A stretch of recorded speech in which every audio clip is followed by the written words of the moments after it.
Welcome back, everyone, to GRX versus SuperMassive, where the representatives from the LMS are on match point. And well, this last series of play-ins is turning into a real belter. And well, GRX is on match point, and up until now, the LMS has been considered a 1 or 2 team region at most, with little faith going to the number 3 seeds at Worlds. But right now, GRX have the opportunity to rightfully earn their spot in groups, and well, they're doing very well so far, especially in that last game. Yeah, but it was still a very back and forth game. Candy and Empty were kind of losing their mid-jungle 2v2 matchup, and it was mostly on the fact that the bot lane with Stitch performing great, which then led into this very crazy fight. And on top of that, Candy with his own outplay happening in the mid lane. So all of that gold just coming in towards GRX, turning into these team fights. That being said, SuperMassive's had some nice turnaround. And how close this best of 5 is, Mark, kind of plays into this budding rivalry that seems to be growing between the LMS and the TCL. Yeah, if you cast your mind back to 2017, it was in Group D of the play-in stage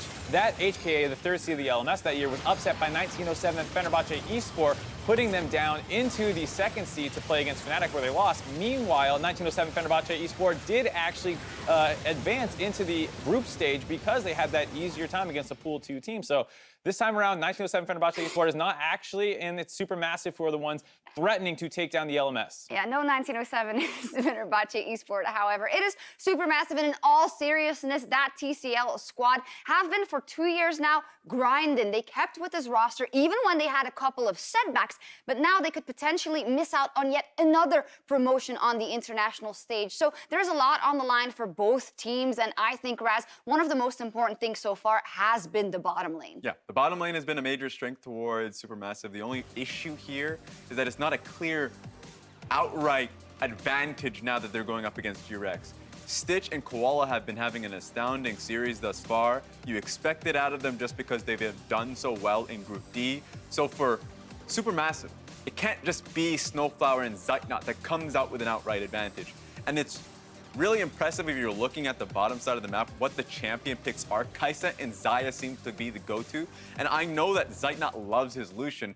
Just don't pick it up right now. It's not really turning out. I gotta ask the question, if you're gonna be ending up on red side where you know the Xayah is gonna be the first pick out of the enemy team, I know that they want a power pick that can do well in the mid game then with a Lucian where he knows he's very prevalent on, but why aren't we seeing a Tristana if it's gonna go into these late game team fights anyway, or is it just comfort for Zeitnot? I think it's a little bit more comfort. We see it in favoring the Lucian the entire time, but I do agree that I think the Tristana, given the fact that most of these games are going to at least 30 minutes, would be a better pick in these late game situations, as well as the fact that you can still get a good laning matchup if you combine with the Alistar. Similarly, Xayah Rakan will have a good matchup into the Xayah, so if you're gonna give that up, you better make sure you can 1-2 part of that combination most likely. And it's insane that the bottom lane is really being a major focus here, because for SuperMassive, the fact that they've been using it as a comfort, they kind of have to get forced out of it now because of how well Stitch has been playing, being able to just match Zeitnot, if not play better in the team fights. What I would love to see is GBM, fabFabulous, Stomaged really come into their own.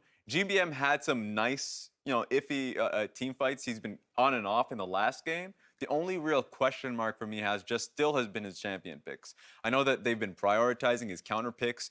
The Akali pick was interesting. I didn't like it personally because I felt like there were a lot of melee bruisers that he was going into. The Cho'Gath silence is going to really mess up a lot of his skirmishing and team fighting. I need some range if he needs to be that person I'm looking towards. I think the thing is we've seen some good utility mage play out of him, like a Zillion or a Galio or something like that. And if you're going to have such beefy front line and such powerful back line, you should pick something that can support your front line and back line together. And to see that Akali would just not really be able to help either of those sides. Well, let's theorize then for both sides, and maybe starting with SuperMassive as they are now on blue side. So as for how things have been going, I don't see anyone batting out that Xayah. It's like Urgot all over again. So perhaps they get that. And then I think they're pretty golden, right? But where do you think the picks and bans are going to go? I think the Tristana point was really good at the beginning because of how back and forth these team fights are going. I think the Lucian gets benched because if you pick a Lucian, you're expecting a cleaner mid game. And with how unclean, how really hectic this game has gone, then you're really aiming for the late game. So Tristana is a good answer. Are you talking about GRX or SuperMassive? I think now GRX had just brought up the possible blue first pick for SuperMassive. Yeah, I mean, so the Tristana is one thing. I also think that the tank advantage in the top side is really important. I think you see like the Zac showing up. I thought the Cho'Gath was a really smart counter. If the Sion gets banned out, I like that a lot more because a lot of these engages are not clean. They're all over the place. And while Ornn has a really nice advantage in terms of that engage opportunity, it does come at the cost of not having as many defensive tools as something like the Sions and the Cho'Gaths who just kind of scale health infinitely. Gut feeling wise, is it draft advantage, or are you seeing a difference emerging in pure team fighting prowess between these two teams? I think the team fights are just what GRX have really been showcasing. So I think the drafting, I only have a few question marks for specifically for GBM, but overall, it's just GRX specifically empty coming out massively in these teams. Well, you did flip-flop for SuperMassive. Are you going to flip-flop back? No, I got to stay the course, there man. We go. If I sink, I sink. I like it. 5 games according to Raz, and you still have your vote. I still have GRX. I never wavered. No, you did not. So let's get over to our casters and see if we get a game 5 or if GRX finds themselves in groups. Thank you very much, and welcome back for what could be the deciding game of GRX versus SuperMassive. As GRX came out swinging in Game 3. I say both teams came out swinging in Game 3. GRX seems to be finding their footing a little bit more in the late game and able to work off those errors that SuperMassive is making, losing one member here, one member there. They're small errors, but it's all that GRX needs right now to take that advantage. Yeah, it really has just been small mistakes that have really been such a big difference in this series. Not just in Game 3, which I think was the best game that GRX has played certainly so far, but when you think to Game 2, that one wasn't about, a domination game from GRX. That was SuperMassive so close to closing out the game with an inhibitor down, overextending, making one mistake that GRX capitalizes on, and then is able to kind of fight back and take that game. So SuperMassive had their shakiest game in Game number 3 after what was a pretty tilting loss in Game number 2. They need to collect themselves, they need to play calm, and we need to see that they can get through this early game without mistakes once again. As we said, both teams with their first appearance here at the world stage, finding a bit of comfort in that play-in group stage. But now to the play-in knock-ins, the pressure begins to set in. Who will be able to shake it off more? We are into picks and bans for game number 4. GRX sitting at match point here. And so far, Xayah certainly has been very powerful in this series. The guys on the desk were talking about it, Sean as well, of course. And, 3 wins in 3 games for Xayah. Yep.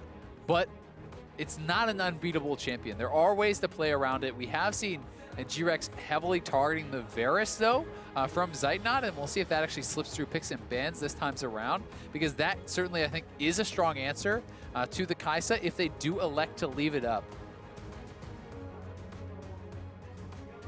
Aatrox is already off the list from the hands of Bahçeşehir SuperMassive, and 9 seconds left for this Phase 1 ban.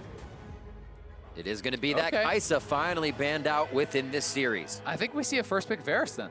I wouldn't be surprised to see that going through. It's going to be Rakan, though. Very interesting. So SnowFlower wants that Rakan. I mean, his Rakan is incredible, so I can't really blame him. But Varus has been very, very good for Zeitnot. I agree with you. It did get banned out the first couple of games. I think it has a strong laning phase, which could give him a little bit more power down on the bottom side.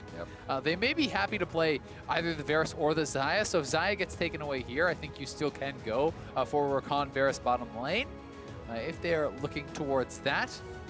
I still want to see them stay the course, though, as far as having, tanks on the top side.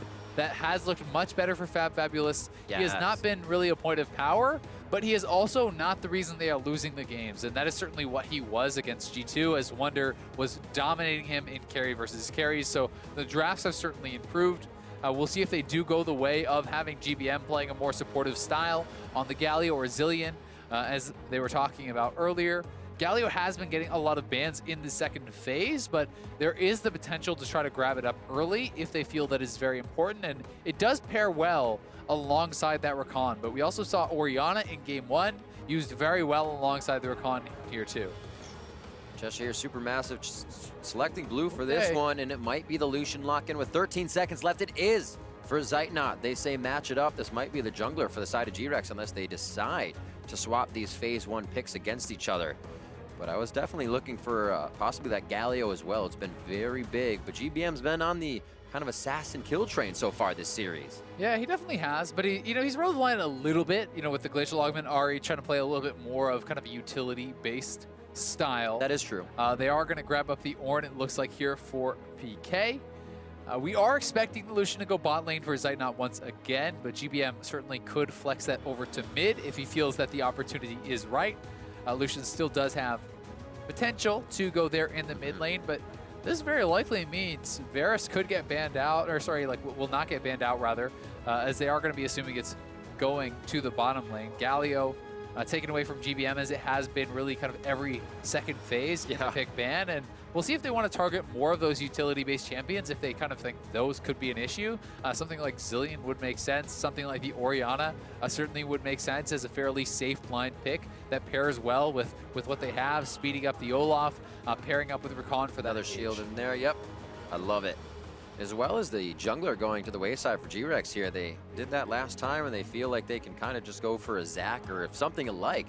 Empty feels good with the champion pools he's being pushed to so far, which is helping GRX. Yeah, and neither jungler has really ever taken over the early game so far. Right. You know, I think that Stomaged did a good job last time getting a farm advantage, but it never really kind of led to anything more than that, so it didn't really end up mattering. And in the case that it's going to be a fairly passive early game jungle style, well, who cares? I mean, you can kind of just interchange Zac, Gragas, Trundle, Olaf, like etc. There's a lot of tanks that can kind of fit into that style of play. The Gragas all the way down to second phase this time around, but the Nocturne could be the selection in. Follow up on a lot of that Ornn horn with a black shield as well for Nocturne. Feels pretty good.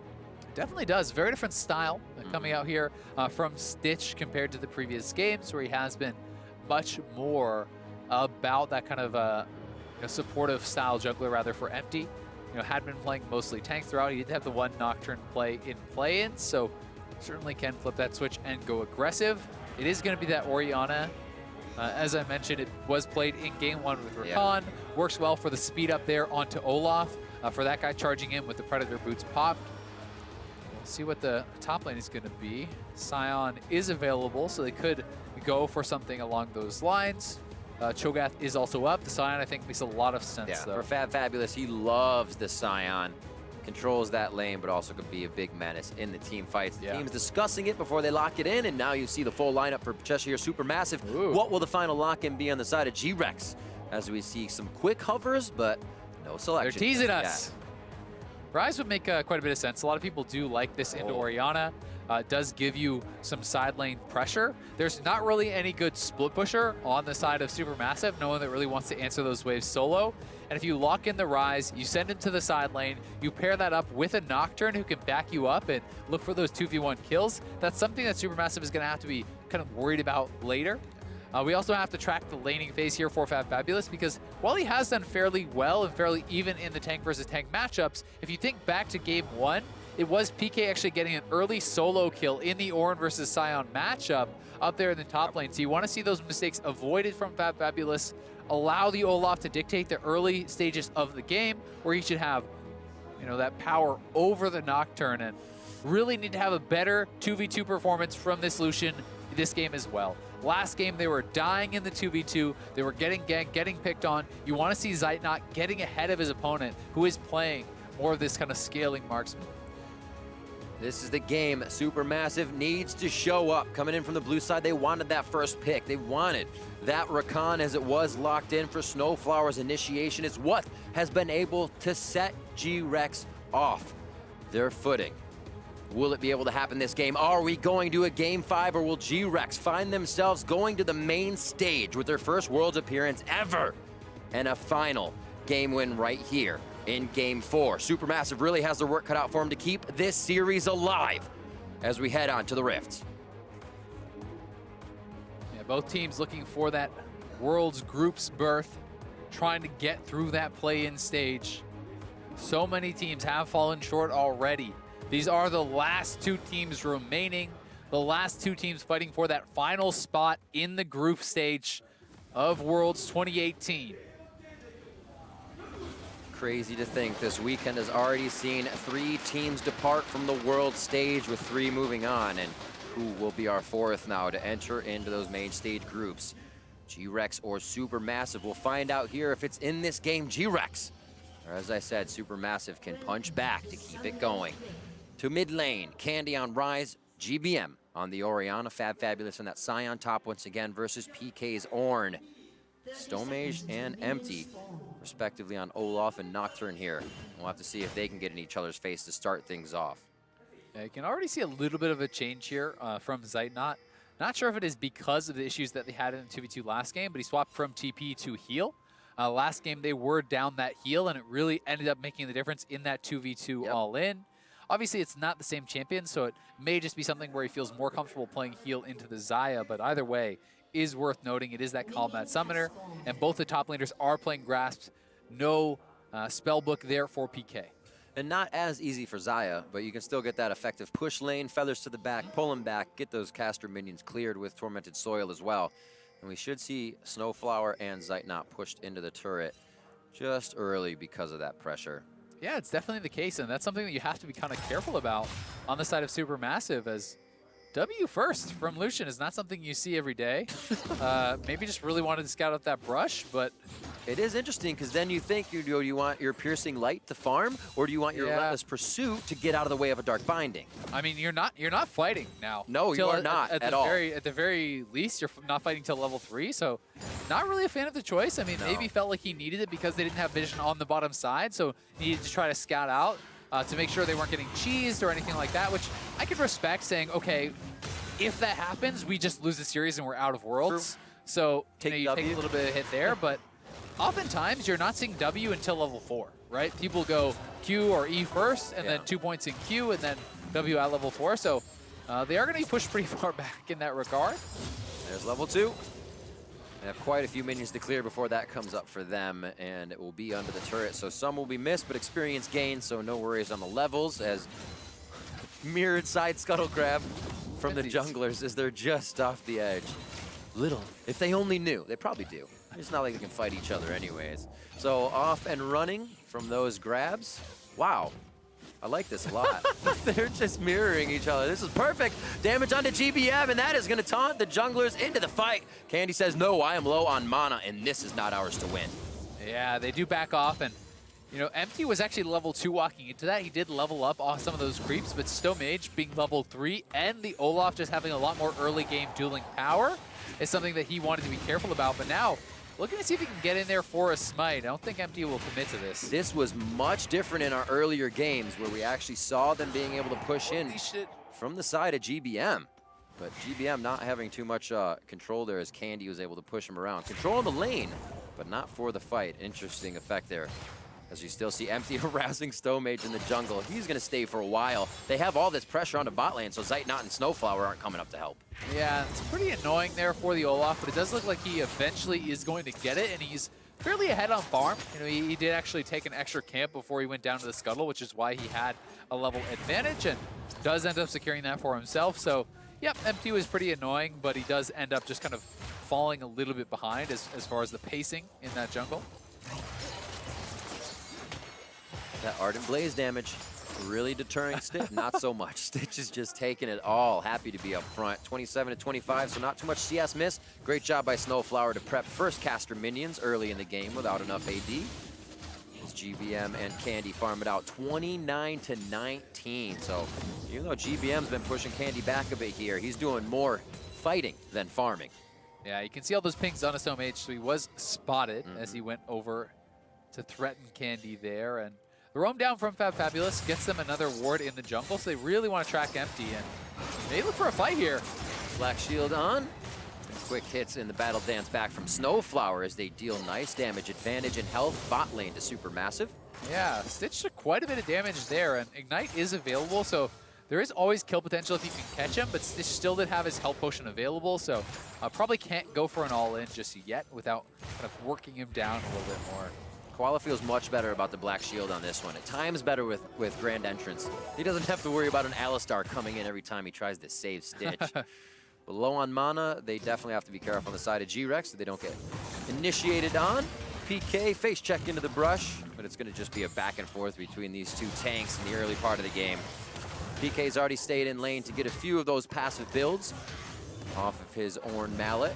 And he's just farming up at that nice, what I call a 75% mark of your lane. You're not taking too much pressure, but you're not under the turret. easy CS in there as he's falling behind a little bit, so that's good for him. Yeah, and it's also basically the safest place you can actually play as a top laner. Always. Because if you can hold it outside of your turret, then the wave won't reset and push your opponent. So you really do like to hold it there if you don't have your jungler play on your side of the map. And for a lot of the earlier stages, Empty was on the bottom side, so that's a smart play from the Ornn of PK. And he just really wants to kind of make it through this early game. It's going to be about the engages for him. It's not going to be about this laning phase. Candy waits in mid, thinking they might actually see jungle head back towards the bottom side, but they should have Raptors figured out on timing. So nothing coming from Candy there. He did ping in.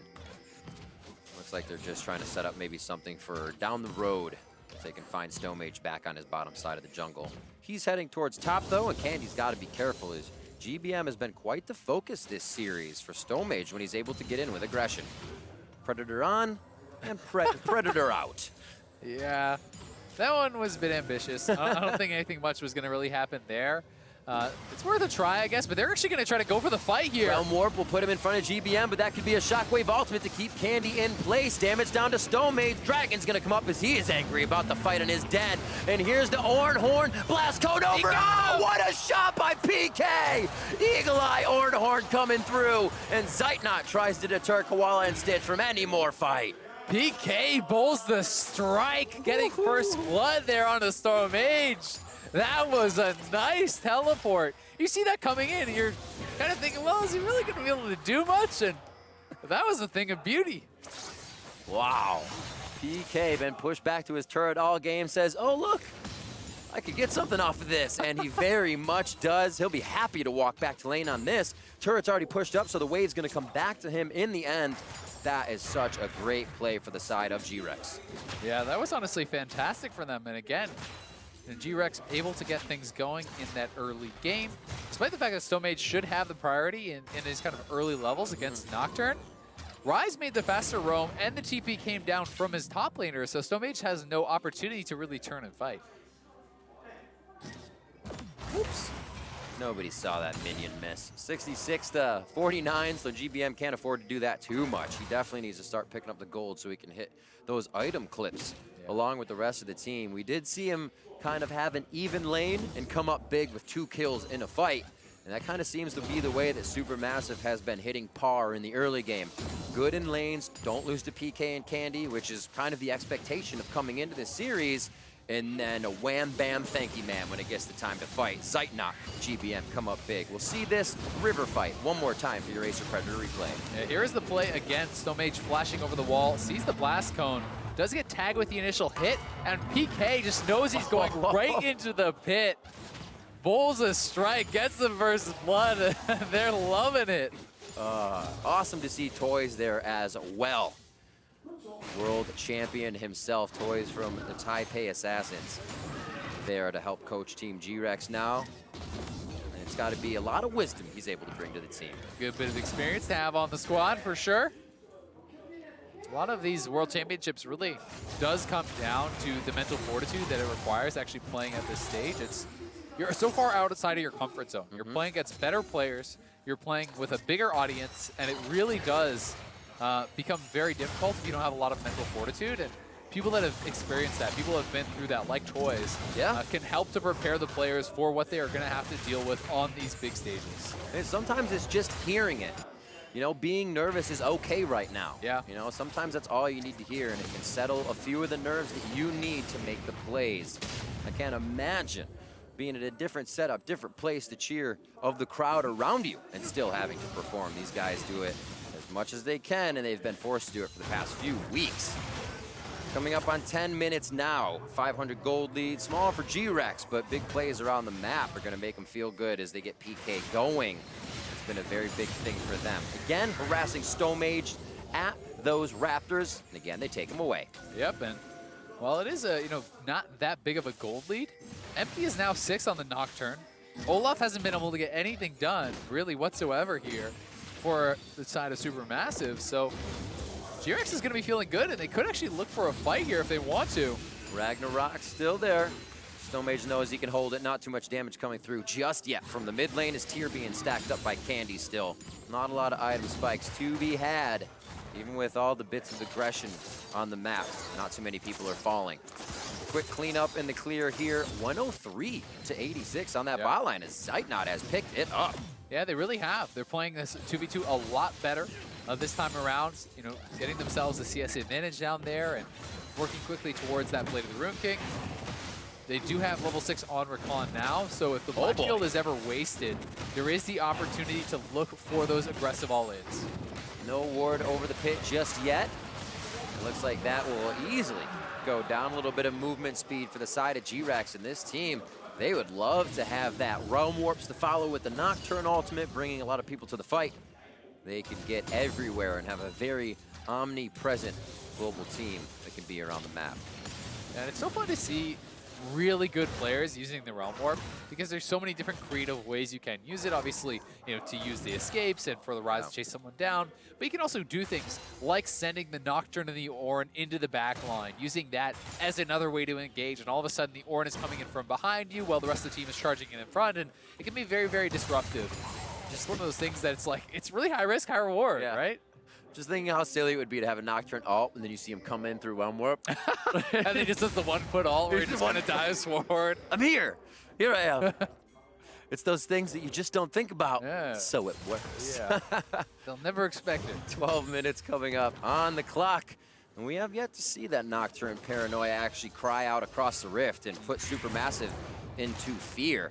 Bot lane's pushed up pretty good as Empty's actually coming back out of base, so we may get a little bit more of that fight. Cinderhulk fighter fixed up for Stomaged, as he's now got his warrior enchant fixed up for Empty's Nocturne. Well, this could be a 4-man bottom side play. They're actually going for 5-man bot, but Nocturne and Ryze are already here. The reel between the turret teleports coming in from fabFabulous. He starts on the enemy side of the map, and it looks like they're going to have to maybe back out of this one. fabFabulous throws down the ultimate as he starts getting out of this. They want to turn away, but it doesn't look like GRX can actually lock down any of the kills anyways. Mistake fixed for now, but SuperMassive losing a lot of pressure to PK on the top side, who has the chance to push or teleport. Yeah, GRX was just totally ready for that, and the Nocturne ultimate being dropped dissuades a lot of it. Culling is getting low. Culling coming out. That could be another reason for GRX to fight. Stitch uses the heal. Zeitnot now forward a little bit, also uses his heal to get away, and here comes the Ornn through one member. They get Zeitnot even on the flash. Dustbringer doesn't make it, but Candy does. And he picks up his first kill of the game. GRX now 3-0. Yeah, they get 2 kills off that. The delayed TP coming through from PK. SuperMassive forcing that play way too hard. Stayed around after the initial play failed and trying to get more, trying to make something out of nothing, but not being able to make it work. Fast activation here after GRX saw that, hey, this is taking SuperMassive a little bit longer than they would like. And that's what we were talking about. It's the small errors that GRX is finding, be that all bigger than a small one, teleporting that far behind this early. But GRX can act on it. Like you said, they were completely ready and to turn the tables immediately. Yeah, and I mean, they stay around for a really long time. This binding there over on a SnowFlower, he just gets CC chained down, taken out, and then the TP has come in from PK. Your support's already gone. That was a perfectly placed Ornn ultimate because it covered.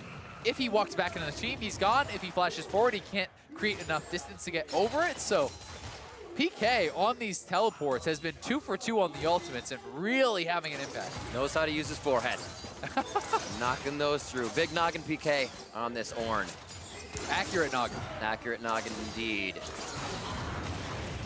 Ooh, they try to throw down Paranoia, and it will be successful in taking down Zeitnot. They won't be able to get SnowFlower, though. Stomaged coming around from the side, almost grabbed Koala in a solo warding situation. But here comes GBM slowly up the river. This could file into something that SuperMassive wants to continue, as they don't have Candy rotating just yet. Got to remember the Realm Warp, this global team, semi-global, that GRX has.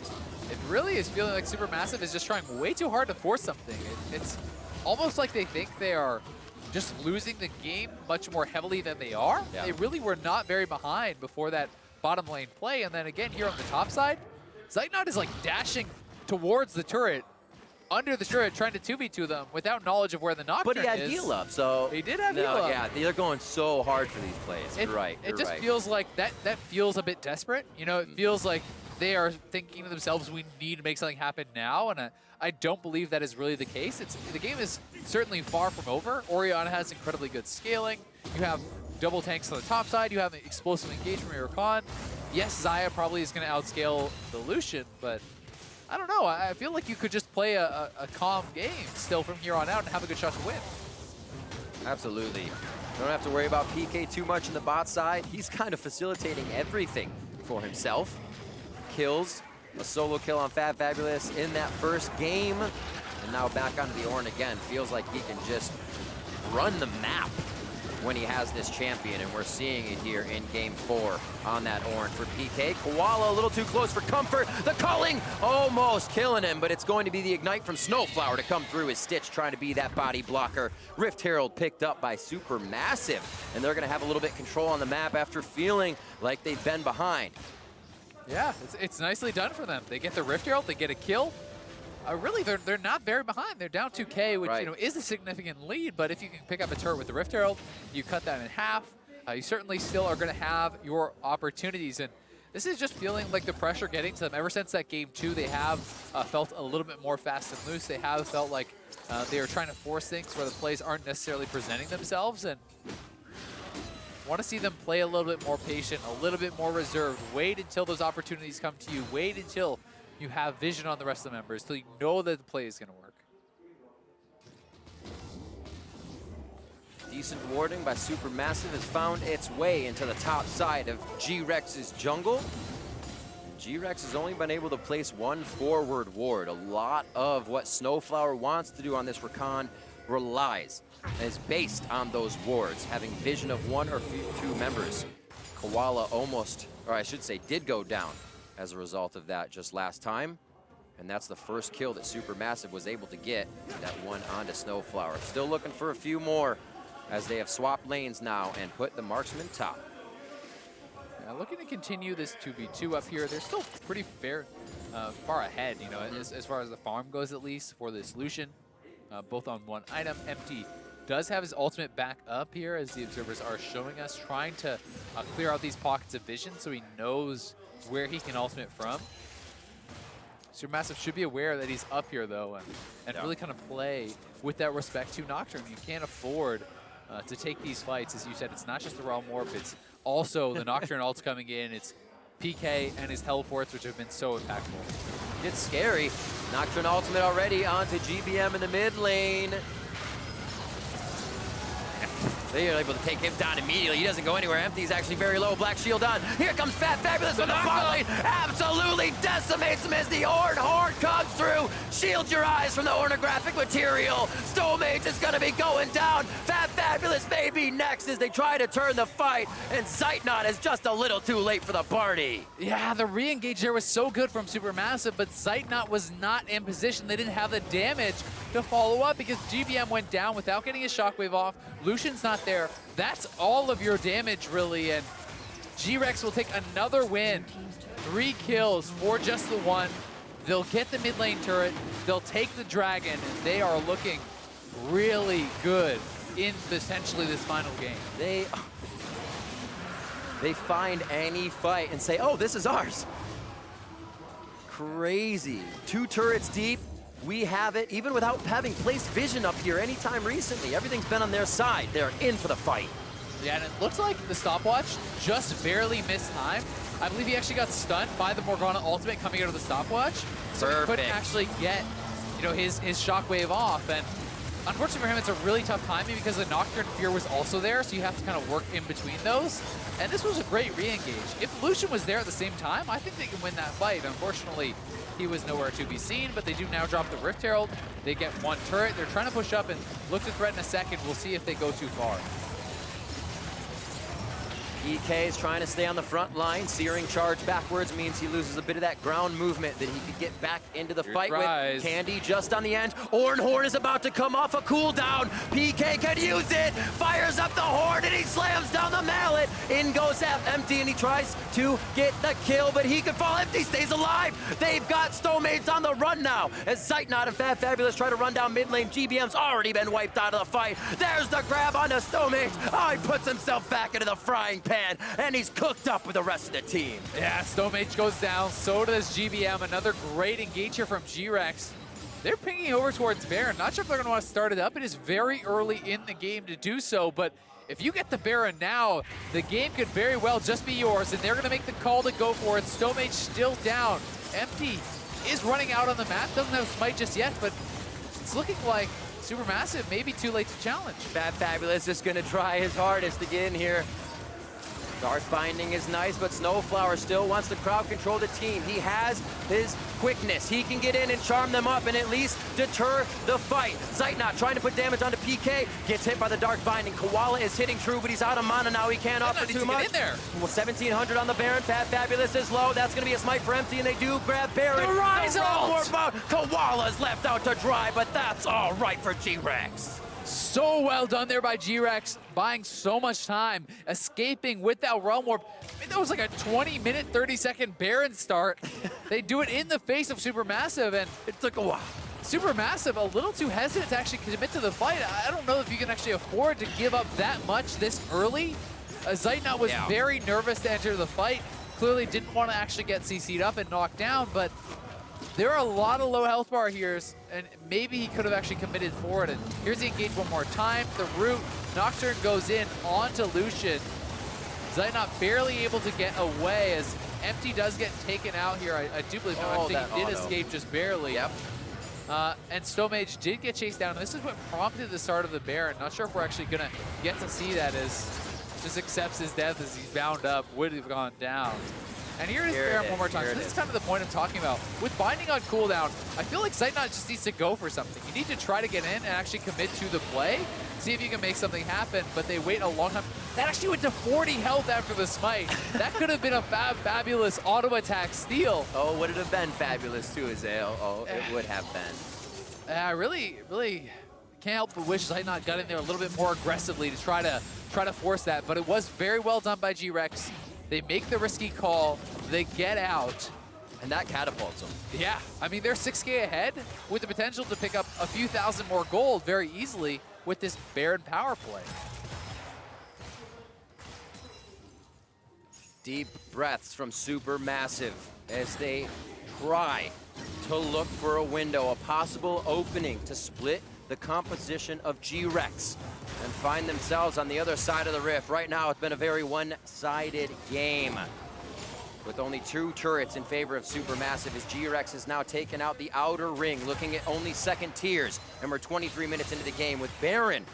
1 minute and 25 seconds left in a power play for GRX. Look at him sitting in the jungle waiting to get these picks. Exactly, Empty is kind of sitting in the spot where he can respond with an ultimate both to mid lane and top lane. And this is the setup I talked about a lot earlier where Ryze goes to a side lane, he pushes out. There's no one that can really 1v1 match the Ryze. And if you try to go for a 2v1, well, Nocturne ults in and stops that. And if you try to posture too aggressively, well, they 2v1 dive you. So that is very tough for SuperMassive to properly respond to, and it really does take a hard engage somewhere else to really decisively win a fight, or to do that on the Ryze. And either way, it's probably going to take SnowFlower finding a perfect engage for them to get a kill and then respond to the other side of the map. Very quick around the horn, only leaving mid, second tier up. And that's already at half health. Baron minions are coming in. This is a hell of a Baron power play. Oh my God, fabFabulous could go down. Use a stopwatch. It's going to be a wanted in from SnowFlower. And here comes Empty for the paranoia. Ornn going all the way through the fight as PK cannot get it back in for the knockup, but it's not going to deter them from going under the turret. They do get Zeitnot down immediately. fabFabulous doing what he can to stop the rest of the fight, but the turret is in the eyes of GRX now as PK goes forward with a double searing charge knockup on a GBM and SnowFlower. SnowFlower with the ability to go back in now on his grand entrance and battle dance out, but they have to be wary of what they take. Candy's been on the top side, clearing inhibitors by himself. Yeah, Candy takes down that turret. It was such a nice flash binding there from Koala. Point blank, lands it onto Zeitnot. And when Zeitnot goes down, no hope of SuperMassive holding that tower any longer. They're losing so much gold on this Baron power play. Now up to 11,000 gold advantage with 2 exposed inhibitors. These guys are gonna base, they're gonna buy up their items, and Stitch is just at such a ridiculously strong point in the game. Let's see this again. Yeah, so here it is one more time, the initial play over onto fabFabulous. The stopwatch was well used there to buy some time, but a really nice Xayah ultimate, buying him space. And yes, he does get charmed up after the ultimate expires, but he's already created enough space and there's no follow-up to come through to actually get over onto him. Then watch this flash here from Koala, point blank, around the minion, right onto the Lucian. That was a thing of beauty from the Morgana support. That nets them another inhibitor turret, buying time for Candy up on the top side as well. And GRX are one fight away from getting through play-ins, for making it to groups. Some would say raise your koalas. Raise your koalas. After a play like that, in a different way. But Koala coming up big for his team. And you got to think, look at the participation scores across the board for GRX. Everybody's had their hand in the pie. Everyone's participating, and Zeitnot is getting a little hyphy as they want to solidify some kills. They say GRX has taken too much. Airborne knocked up, knocked down is Koala as he gets a taste of his own medicine. Candy and PK from the other side now. Empty puts himself in the frying pan. No, he's going to go down to the GA. Zeitnot's on the right side of the fight. Eyes onto him as he tries to deliver in the Lucian damage. A great kill onto Empty coming in from GBM, and Stitch is looking for his targets. Not even afraid of a 2v1. fabFabulous falls into Sion death form, and Stitch able to push the rest of the members of SuperMassive out. Down goes SnowFlower.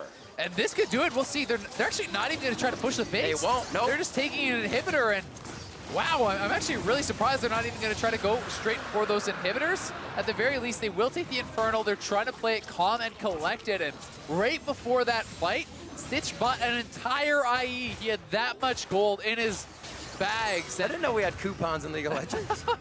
He is ridiculously strong. So here it is one more time. Let's see this. Ornn down on the bottom side, Ryze up on the top side. They need to force the engage. So in goes Zeitnot onto Empty. Another nice binding from Koala to buy time. Great stopwatch there to actually buy some more. And then Stitch trying to fight this out. 1v4 situation here, pulling the feathers back through, gets a lot of members low, and as Candy and PK arrive, in goes Empty, trying to buy time for the rest of the team. And the shockwave does come out here from GBM, catches two, finishing off Empty, but Stitch is just running through them.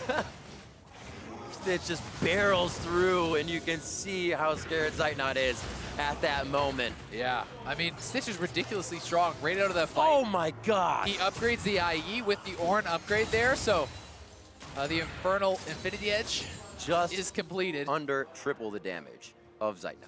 Yeah, I mean, he's ridiculous. And if you chase him into a corridor like that, the feathers getting pulled through are just devastating. So Stitch certainly putting on a hell of a performance here. Thousands of gold ahead of his opponent. One team fight away from ending this. They have control around Bear. They want to play it safe. They want to play it smart. So they're going to look to try to get a pick and then go to Bear. Look at SnowFlower on this side. You can see he was hoping that where my eyes are. would kind of push up, and he could try to find that engage. Because really, to win a fight from 12,000 gold down, it needs to be an incredible engage. Do you feel like this is necessary, Azale? I don't know. They feel like they can turn, I think, for the fight. And I think they're not going to commit fully to the Baron. PK's tanking it up, so they're trying to bring SuperMassive over to them, and they may just run up to the top lane and push that down. Who's going to make it to base first? Who's faster? SuperMassive might want to get on the defensive side of this play. GRX is able to route them now down the left side. Base gate's going to be opened up by fabFabulous, so they have a bit more of an entrance in. Zeitnot's already there to defend.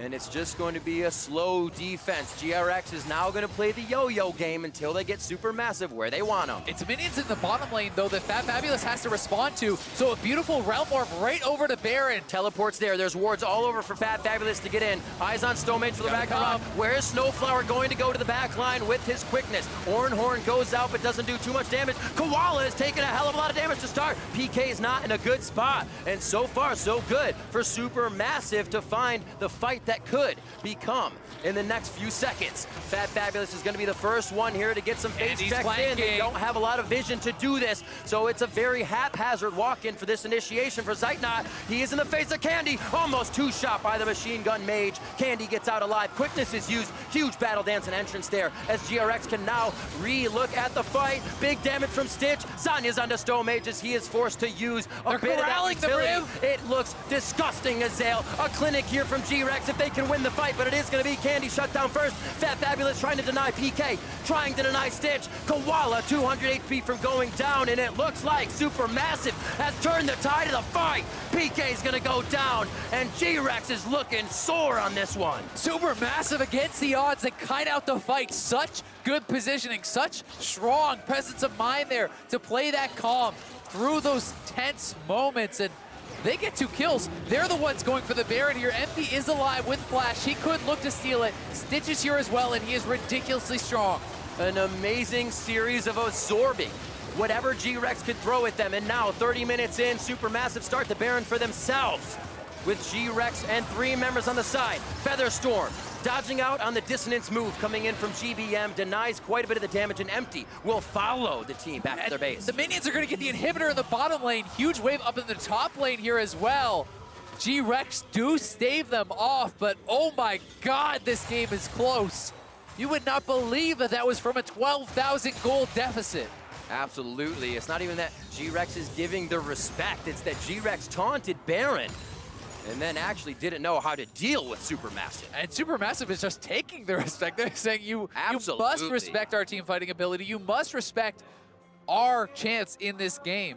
They are finding windows where they can look for picks. SnowFlower going over onto Candy, pushing him out of the fight. The whole team grouping back up, but it's GRX once again on the Baron, and this is dying so fast.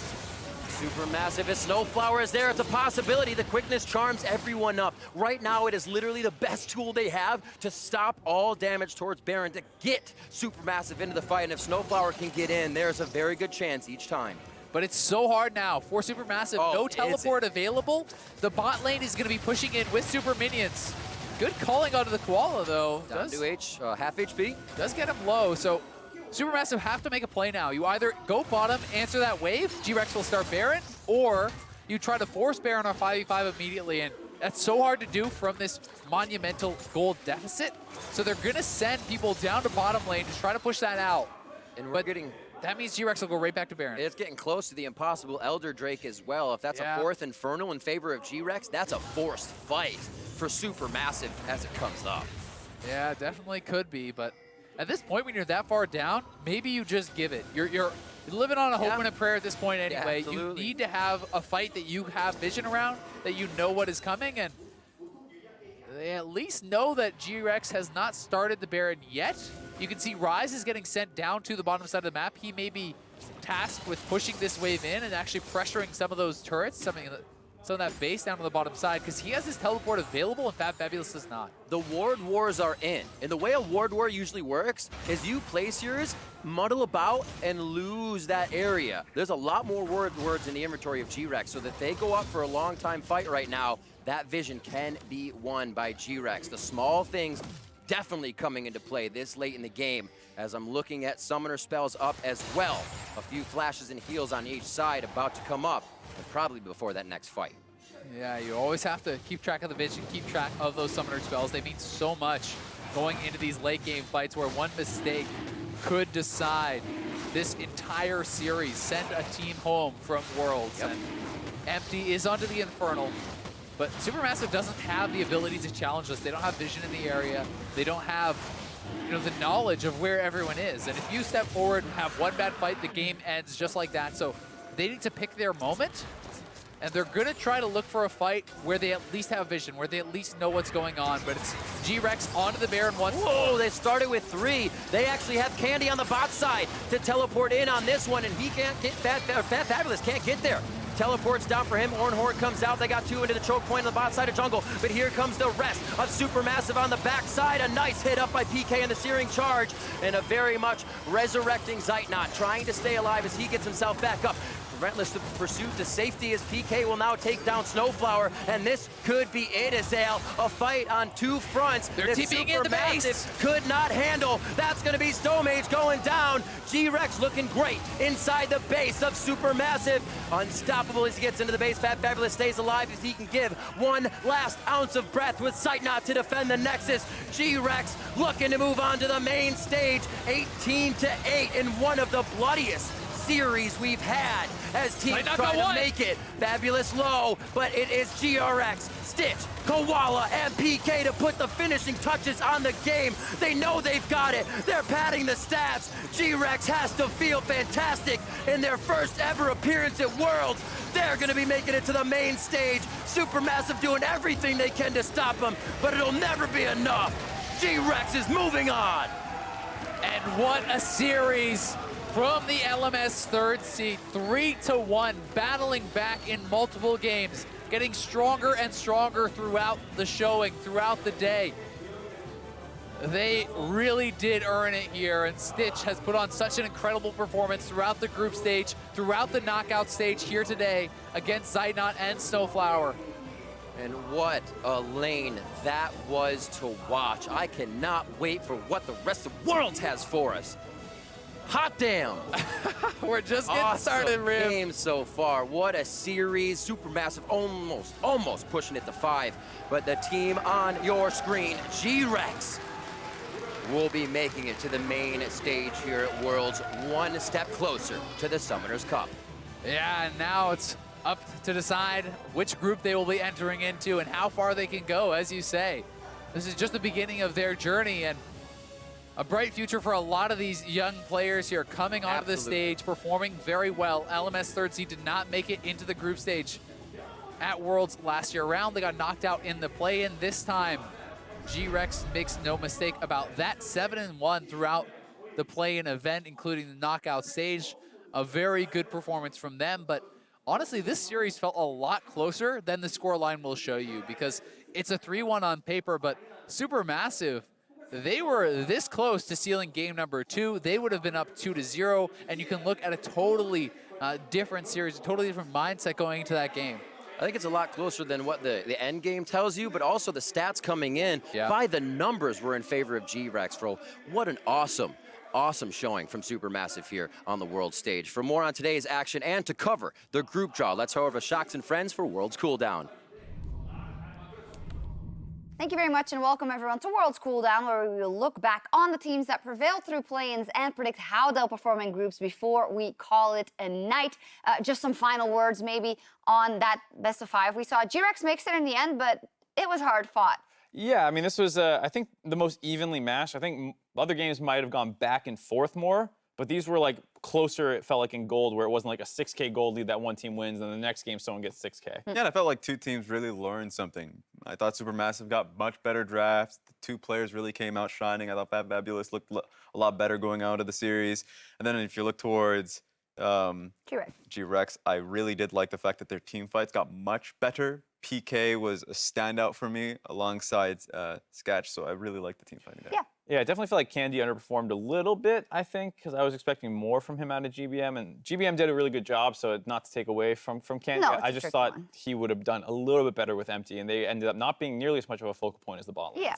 Unfortunately for TCL and for SuperMassive, they are out. GRX is in. As said, we will go over to the group draw in just a little bit, but I thought let's spice things up before we get there. So I asked my analysts to make a power ranking of the teams that advanced out of the play-ins. 1, 2, 3, 4. Simple enough. But let's see if there are some interesting opinions, and I feel like Raz will have some. So show us your ranking. What you got? Oh, perfect. So for me, I have number 1 being Edward Gaming. That one seems very obvious. Ooh. GRX coming in at second. I felt like they already had the stronger players. They just had to prove to me that they are better team fighters as well. Their team fighting really proved it for me today, going up against really tough opponents in SuperMassive as well. Then I had Cloud9 and then G2 Esports. I thought both teams really underperformed in their own series. I thought G2 had great talent in the top side. Both Jankos and Wonder really sold it for me, but for Cloud9, I thought there was more direction in their team fighting. Does this mean directly you equate this with EDG will have the most success going into groups, GRX the second most, C9 more, and then G2 the least?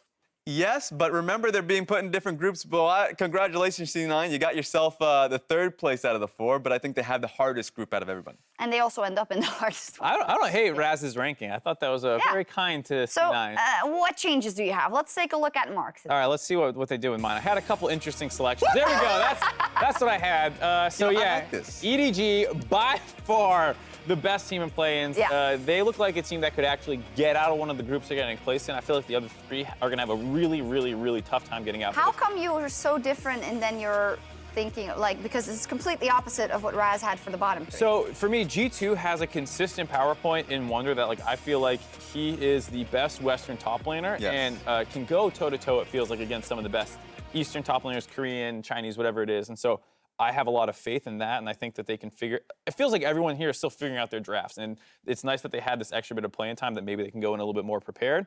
But having a consistent, skill-wise PowerPoint that matches up is really impressive to me. Whereas I felt like GRX and C9 don't really have anyone that, like, when you're talking like top 20 worlds lists, you know, I don't think they really have anyone on them, to be honest. But for the rest, you think they're pretty close? I mean, the GRX, maybe we had expected them to come out a bit more convincing today. I think even though as the series went on, they definitely found their strengths. Right, yeah, and so we have GRX and G2 completely flipped with C9 third in the middle. I think what's making C9 weird for us is like the drafts were so random.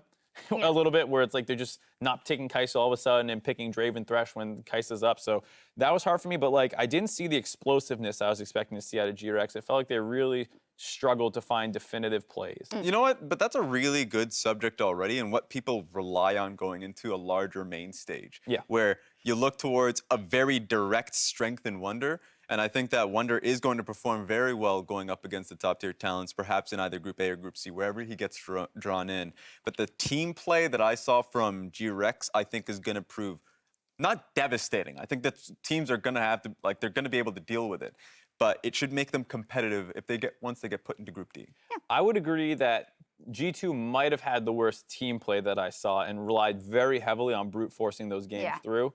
But I think they also have a lot of things that they can improve on, whereas like I don't know GRX's ceiling, which is what concerns me. I think that's a good point. We do have a little more time before we get over to the draw, so just maybe as an end overview of the play-ins, a viewer might look at this and say, hey, all the major regions, or the regions that were expected to advance, advanced in the end. And I'm inclined to say, well, it was pretty damn close for some of those, but was it really more than last year? And what is your guys' vision on that? I thought it was a lot more competitive. And I remember coming into this, let's use an example, Cloud9, Reaper said that this would be a good thing. They talked about the fact that this would give them the experience necessary to be ready for a main stage. And I think they got exactly that. Yeah. Because they were very damn close based off of a Game 5 victory over Gambit. Maybe cutting it a bit too close for comfort in terms of training. Close to not even making it to the main stage. Yeah, they were definitely cutting it close, but when I saw their Game 5 draft, I was like, oh, what a great Game 5 draft they won. They kind of steamrolled over. So it's hard to say, and hopefully they're learning what drafts are good for them. But it was much closer than last year, where every Pool 1 team in their best of 5 basically smashed. EDG was 3-0, I believe. Fnatic was 3-0, and C9 was 3-0. And I think SuperMassive was the only one that was a 3-1. And they were coming up from an emerging region that had managed to upset the third seed HKA. So here we go, then we've got the draw. Of course, we have 2 seeds already that we know well where they will end up. But we will go through with the group draw to make sure that everything is in order. There we go then. Yep, so we already know for sure that C9's Group B and GRX's Group D. They're still going to draw them. Yeah. And I'm also a little confused exactly as to who is drawing, and for Xayah is currently drawing. And oh yeah, now I recognize him. It was hard to see. So you cannot enter a group where there already a team from your region in it. That's why we still go through the draw. There we have GRX, which will bounce through and automatically get put in the Fnatic Hunter Thieves IG group. Yep, and so we kind of knew this one was coming, and I'm sure we'll get into breaking down all the groups for now, but I do think even heading into that group, they do feel like the underdogs, perhaps with 100 Thieves. We'll have to see how they match up. It just makes it really fun watching the group play out. 100 Thieves, Fnatic, GRX, that all will seem up in the air. For me, the standout team is going to be Invictus Gaming, Rookie coming out. But Candy versus Rookie seems like already a pretty cool matchup to see. Yeah, I wish there was a more like definitive through line for this group about like what matchups you want to see, because obviously you want to see the Shy, then you want to see Caps, you want to see probably Afro or Someday in the top lane, and for GRX probably Candy or Empty. So there's not quite all of them stacked up in the same spot. And just to be clear, if C9 or G2 get drawn out, that means they go in Group A, I believe. That would be the first one up on the slate. And there we have. There we go. Oh, G2 gets what they did not want, unfortunately. Yeah, exactly. I think they wanted to match up versus Team Liquid, actually, and KT and Mad. However, I do believe, I'm just going to wait on confirmation, because there we go, in Group A with the FLICKR Freaks, Flash Wolves, and Buffalo. And remember hearing the interview talking about, I think it was Wonder that said it, hearing rumors about Hwangwoo, Buffalo, not necessarily wanting to go up against them, because remember, this is a Vietnamese squad that is going to be aggressive, has a great top laner. And if you look towards Flash Wolves and Afrika, enough said, the top side of the match for a lot of these teams are going to be impressive. This is a weird group to me because very odd. depending on how much you're buying into the hype, it's either impossible or it's very doable because Yeah. Fengvu, I've heard people say like, oh, they could be the top 4 team. So I'm going to hold my breath on Group A for now. There we go with EDG, who will be placed into the group with Team Liquid, Mad, and KT. And that now becomes such a hard group for any team there, but I would say mostly for Mad and TL. Yeah, I mean, TL definitely, NA fans collectively groaning when they see EDG joining their group, especially with how dominant they looked in the play-ins. I mean, we knew it was coming, but when you then see it in the actual Oh, yeah. group graphic, you're like, all right, it's sinking in. This is not going to be easy. And just to make sure, this should, of course, be Cloud9, who will get updrawn, as it was written in the stars, into the group of death with Genji, RNG, and Vitality. So people were all watching plans to see how it'd shake up, if there would be that extra team. Maybe GRX would be taken out of the equation. An extra play-in team comes in. So at least there's some hope for North America and for Cloud9 in particular. Cloud9 is going to be put in a really rough position. I think they come out with a very clear condition. Pretty early game heavy. I want to see how they fare up against Genji and RNG, 2 great team fighters. They could make a break for it in the early portions of the game. Alrighty, so yeah, what's our first reactions? I think, of course, we kind of would have, or NA fans would have hoped that EDG would have gone to the other side, but yeah, it's going to be very tricky in that group. I mean, in that sense, all of the West is kind of upset because I think a lot of people would, on the European side, prefer G2 to go up against Team Liquid as a chance to get out of Group C. And at the same time, Team Liquid fans feel the same way. They would prefer G2 over EDG. So no matter what, I think the West is a little disappointed in the group draw. Yeah. That being said, one thing that I really like about Team Liquid as a team, if you hear from Doublelift a lot of the times, they're a team that never, like the whole never give up attitude. Like if they are in a deficit, they're a team in North America that can claw their way back in. And remember, the whole issue with Edward Gaming and internationals in the past has been playing a little bit more relaxed when they have a large lead. So for me, that's going to be the matchup to watch in that group. Yeah, let's maybe start by talking Let's now go for that it. we have already Perfect. about that Group C. So as said already, TL, tricky, then EDG. With the things that you've seen from EDG and as the LPL expert and that one stumble versus Infinity, do you think this could come back to bite them and to haunt them in a group like this, or do you think they match up pretty good? Remember, Team Liquid are great team fighters. Yeah. So I think that the whole comeback mechanic is still there. So that being said, if we're just talking about a lane by lane, I would give EDG the edge, specifically the mid lane. I think that Scout versus Pobelter is something that we should watch out for because Scout's just been incredible during the play-in stage. Really was in a league of his own, and he should have just fit really well in the main stage. So mid lane jungle is something we're going to be watching out for. Perhaps Xmithy's going to be able to come out because he is the best Western jungler. I know a lot of people are going to be having a debate between him and Broxa. But currently, I thought Xmithy is performing very well for himself. So it's going to be mid lane jungle oriented. I think bottom lane is everyone wants to see the matchup between iBoy, Doublelift, Mako, Ole, if that ends up going well. But I think EDG should have the early game. And we'll see how the team fights end up because EDG has been kind of opened up in team fights regionally. I feel like we're completely glossing over KT because we Yeah, already know that they're like, yeah, okay, that's- but what? We don't need to talk I mean, about it. Jad said yesterday that he has them pegged as the winners of the Yes. World Championship, but it's of course not a very controversial opinion at that. But yeah, it seems like, is it really that clear cut to you? Is it all for the number 2, or do you think EDG should be logically the team that is most likely to get it, even though we don't know the relative strength level of Mad at all? Mad's a bit of the question mark to me, but after seeing GRX get through in the play-ins relatively convincingly, I do have a bit of hope for them to put up a good fight against all these teams. Final note before we go over to the interview, sorry, is TL getting out of this group then? I say no unless EDG does what they did in 2017. All right. I would say no as well, but for Mad, people should look towards, once again, Kongyu and the mid lane jungle synergy. I think that should be something to look for, but they have it rough in this group. They would come out last. All right, we'll go over the next or the other groups in just a second, but for more on the win of GRX earlier, I would like to hear from Avali and one of their players. Thanks, guys. I'm here with GRX's Candy. Congratulations on that close series. Now, I really want to point out your career because you have come such a long way in just the past year. You went from failing to qualify for the LCK in spring with CJ Entis to now moving on to the group stage of Worlds. So please tell me a little bit about your journey and what this moment really means to you. 네, 우선 승리 정말 축하드리고요. 우선 커리어적인 것에 대해서 여쭤보고 싶은데 CJ 엔투스에서 정말 승격을 못하는 그런 아픔도 겪고 나서 지금은 월드 챔피언십 그룹 스테이지에 진출하셨습니다. 이 긴 여정이 어떤 의미를 갖고 있을까요? 일단은 제가 프로게이머 생활을 하면서 3번의 승강전을 했는데 다 떨어져가지고 그런 걸 겪다 보니까 약간 안 될 그건가 그런 생각도 많이 안 좋게 많이 생각했는데 GRX란 팀에 들어가게 돼가지고 이렇게 롤드컵까지 진출해서 정말 너무 뜻깊은 것 같아요. So during my pro gamer career, I've been to 3 promotions every time I failed. So the negative thoughts like, should I just give up, always got me. But after joining GRX, now I am the group stage, so it's so happy. And the team seemed a little bit nervous coming into today's games, but when it came down to it, it looks like everyone stepped forward, and especially you, almost the star of the show on so many different champions. So really, how did everyone manage to stay calm and take the close series?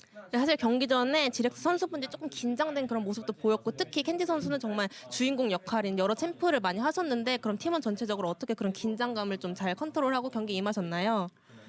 사실 다른 팀원들은 모르겠고 저는 오늘 좀 긴장을 했어요. 왜냐면은 BO5란 그 많이 최소 3판 이상 해야 되는 경기인데 거의 1년 동안 해본 적이 없어가지고 왜냐면은 그 LMS 정규 시즌 때는 저 다른 미드 정글에 한 명 더 있어가지고 그래가지고 이번에 좀 긴장을 했는데 되게 팀원들이 실수할 때마다 좀 다독여줘가지고 잘 할 수 있었던 것 같아요.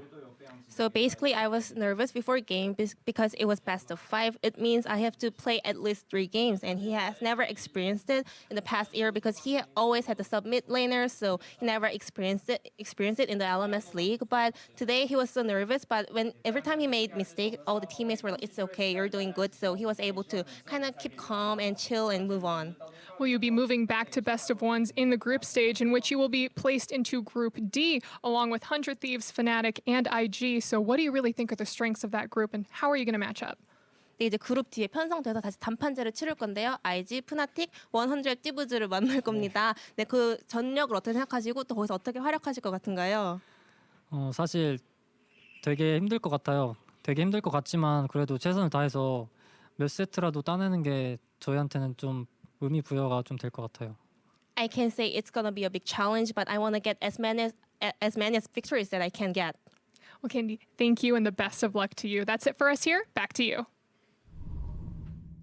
Thank you very much. There are some words from Candy, how nervous they actually were. And I mean, we talk so statistical and a narrative about these players, but at the end of the day, you know, it's such a huge thing for those players to get to the group stage. You said, well, often we failed or we didn't make it, I got subbed out or whatnot. Wonderful that they did it for GRX and the LMS. At the end of the day, it's a little weird, but it is a very human sport still, even though we're a step removed playing through keyboards and mice, and you don't see them but more than on the player cams, but they really do, you know, get those gut-clenching moments. We've heard about Jensen and all these other guys, Perks, they all get nervous. Yeah, and it will happen all again for the group stage. So let's continue with our discussion about the groups, and let's go now from Group A through the rest that we haven't talked about yet. So let's start with Africa Freaks, Flash Wolves. I have a hard time pronouncing Pyongbu Buffalo and G2 Esports. So then, let's start with what we've seen most recently, G2's performance throughout Plains and the best of 5 and how they will do in this group. So I think we saw enough to say that they're a great top laner. This is what I want to see. I want to see Wonder go up against Keen, who I think is probably the best top laner in the East. So we got East versus West there. I'm really excited about that.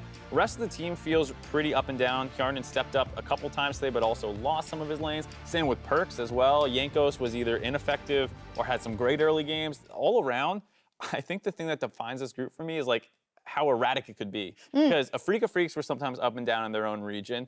Vietnam as a whole is just sometimes absolutely crazy. And then you have Pyongbu Buffalo. No. Oh, no, you just mentioned them. Flash Flash Wolves. Wolves, Flash Wolves. It's a lot of teams. It's been a lot of games. Historically, sometimes choke at Worlds. They didn't get Yeah. out last year. They were 1-5, and the one win they had was the upset win. Yeah. So, like, this group, from how people are hyping it up, will be very difficult, but I could easily see a world where it goes completely the other direction. I would say group stage-wise, just before you get interested, Flash Wolves at MSI surprised, I Super think, good. many with how they cleaned up and with some of the new members, how they came into the best of ones. So Yeah. they should be a fierce competitor. For me, Betty is going to be that member because that's what we saw was a standout performer at MSI for Flash Wolves. And so Betty versus Ornn is going to be a point that we should watch out for. And I think that now that the team has really gone back towards MMD, I want to see what the style looks like for the team, that they're going to be playing towards more team fighting around Maple in the mid lane, and then maybe a lot more around Betty. It's a lot more standard play that we're seeing from them. So I think Flash Wolves and a FLICKR Freaks are the go-to.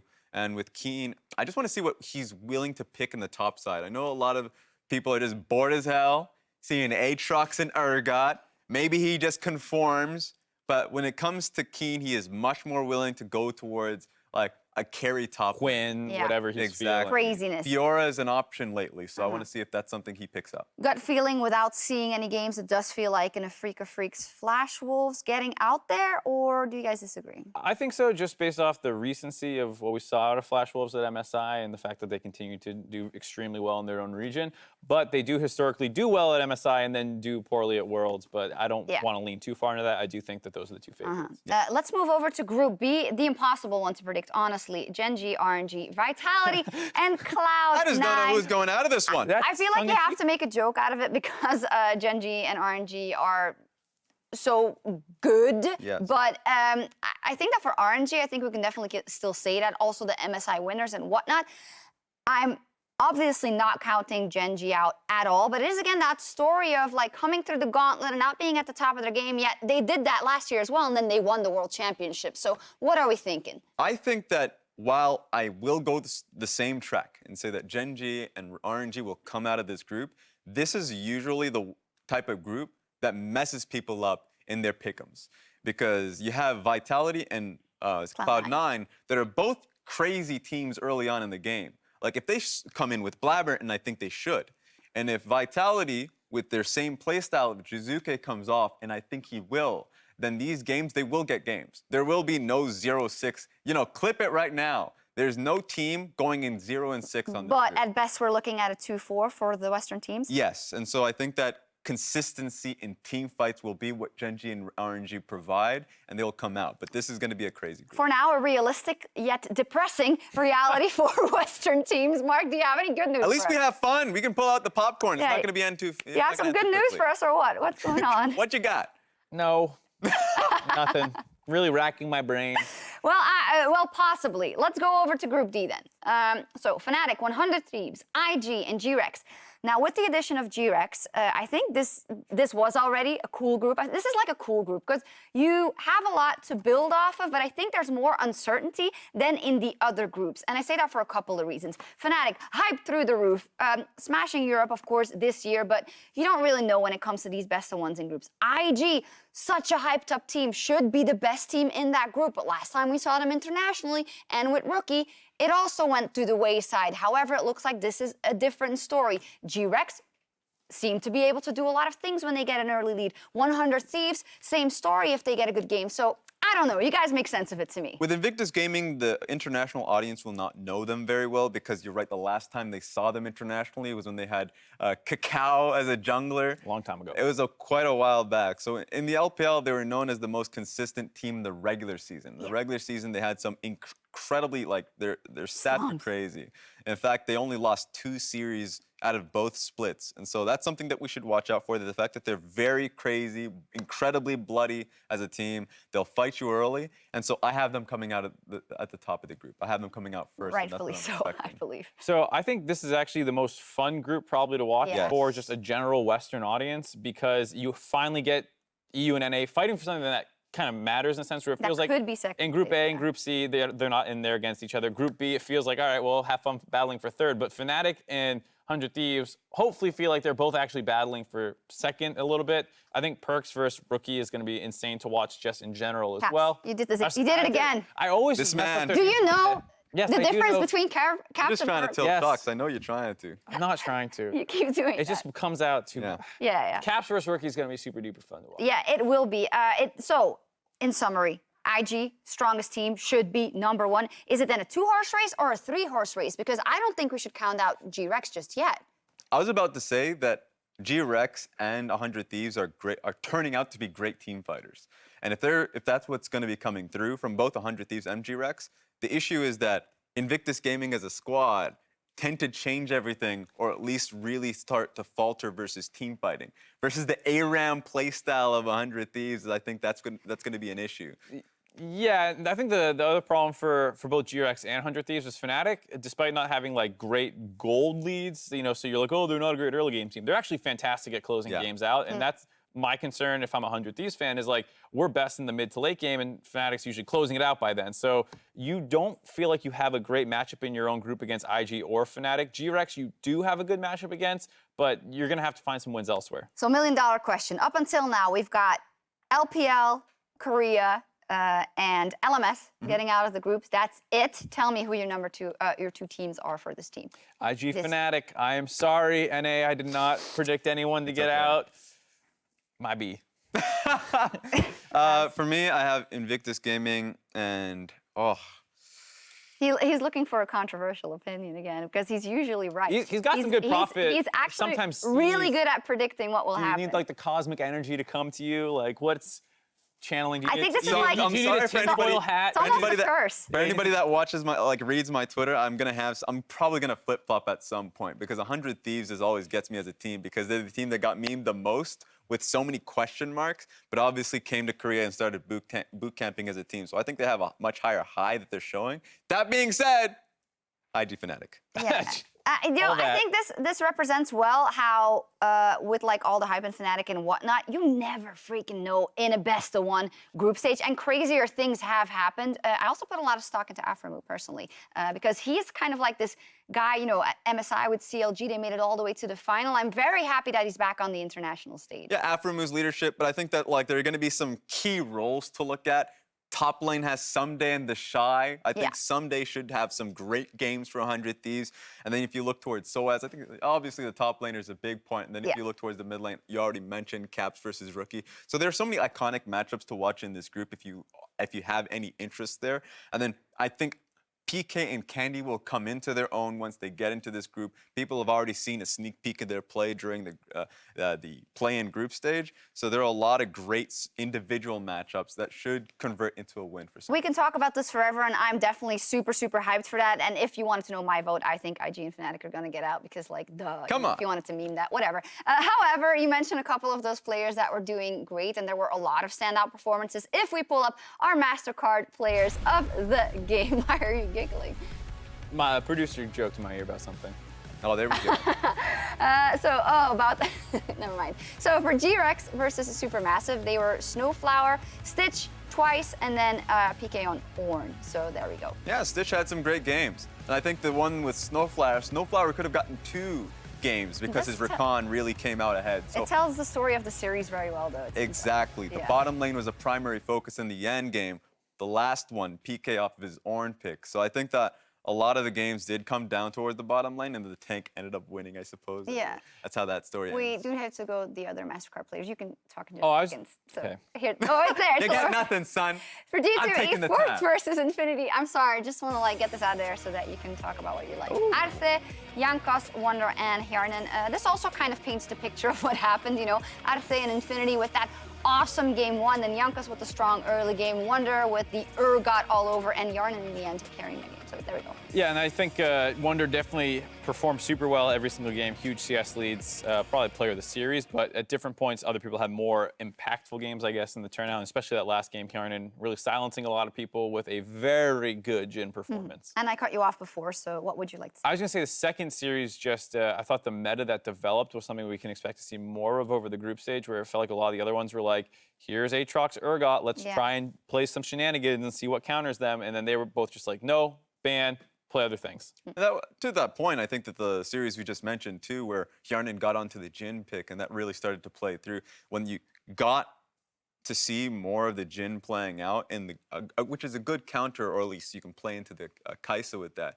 Good range there. If you have a bruiser top lane or an assassin mid, then you can really start to play through mid towards the bottom lane. There is a good adaptation that I know a lot of the teams in the main stage will be watching and start to be picking ideas. Yeah, it's always the question if you come to that first game, if they're like going to play kind of their own meta, what they did with their scrim partners, if they're going to take things from plane, if we're going to see some things completely different. It's always very exciting. And the planes were also plenty exciting. A lot of explosive moments transpired. You also made sure to tweet out which were large enough to be deemed an Acer Predator big play.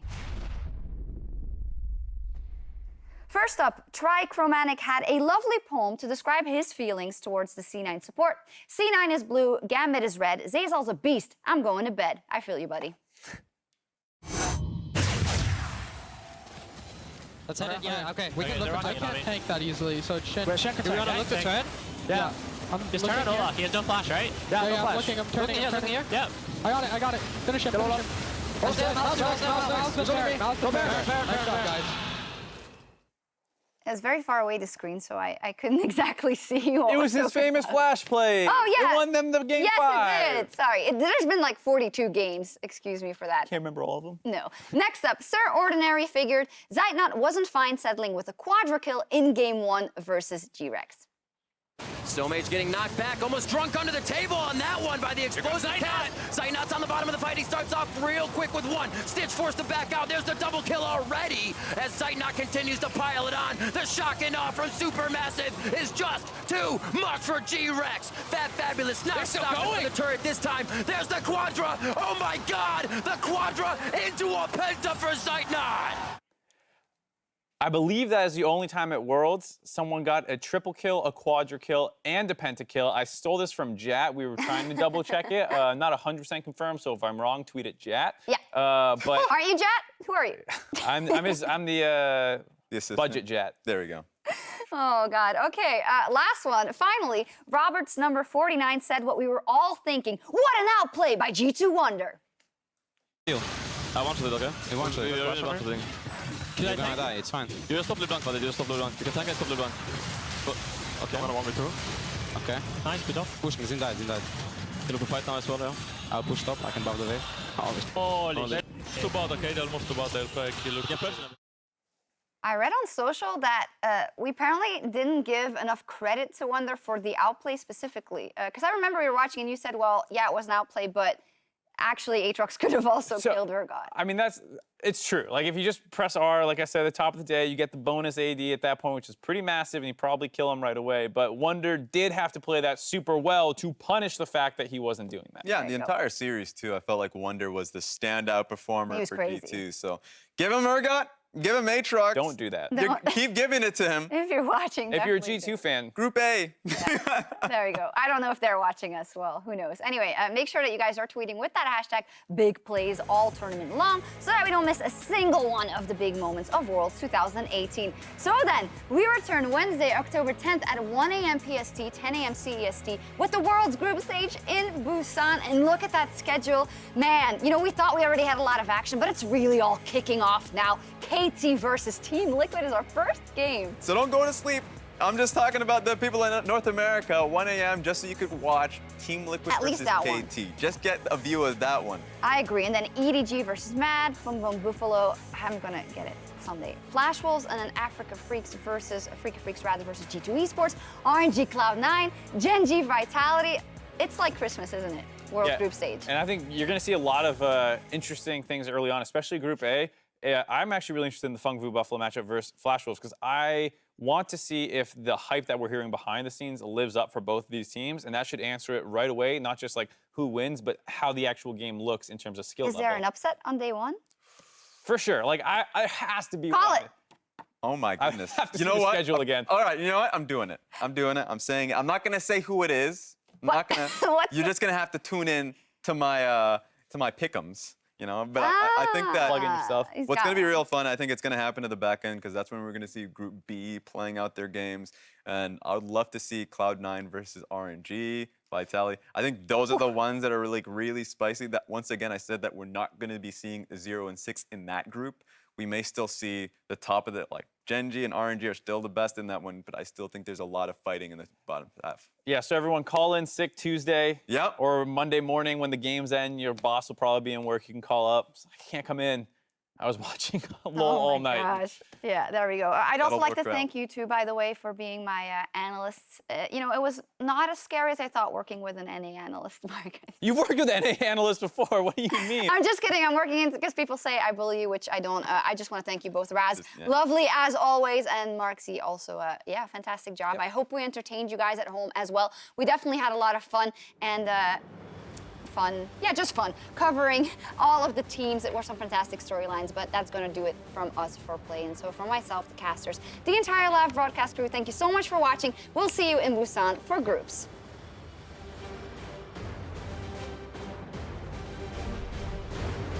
Game 1 now in front of us. G2 on the blue side, Infinity on the red. Which form of both of these teams? That is the #1 question on our minds as we head into our first game in this series. Ornn as well, and Solid Snake wants to disrupt it. Knock it back into the team, and this is the team fight Infinity wanted. A la bot lane, a la bot lane. Lo jalé. Ayúdame. A la casa, huevo. Bien. Perks is here. Perks is ready to save the day. That's 1 kill going down. He's pointing, he's clicking. Kotobaku wants something so badly. Wonder now running for his life. He doesn't really have any other options out. Wants to pull him back. He's going to get the fear off. Wonder is still alive. He's still looking for the Oh my God! Wonder needs to find a flank to the backside, but he simply cannot. He may give his life as well. Taking out Solid Snake is Ornn. Continuing to cut through. Ornn is going off in the fight. They simply cannot kill Xayah. Oh, but Solid Snake has found Jankos. Level 6 to level 4. Jankos just dies. Perks trying to find his way into the backline, but he takes so much damage back. He sees it's a beautiful Aurelion. Dash through, pull back. There's the fear. There's the reset. Oh my God. Vi går till Lilla. I like kill off. Flash. Nice. Everything stood against them in this game, from the draft to the execution, but in the final moments, G2 make it count. SuperMassive, GRX really did, I think, impress a lot of people throughout the group stage. DBM finally going in. Here comes SnowFlower, gets the flash, the grand entrance, and a charm. It's going to be a hit out on it, too. That's the jungler, no candy. Is going to get himself taken down to possible Zeitnot now coming in here. for Stitch. PK's the next one to get hit. There's the quadra kill. Pentakill. All of them? Nice. I think mid. Oh,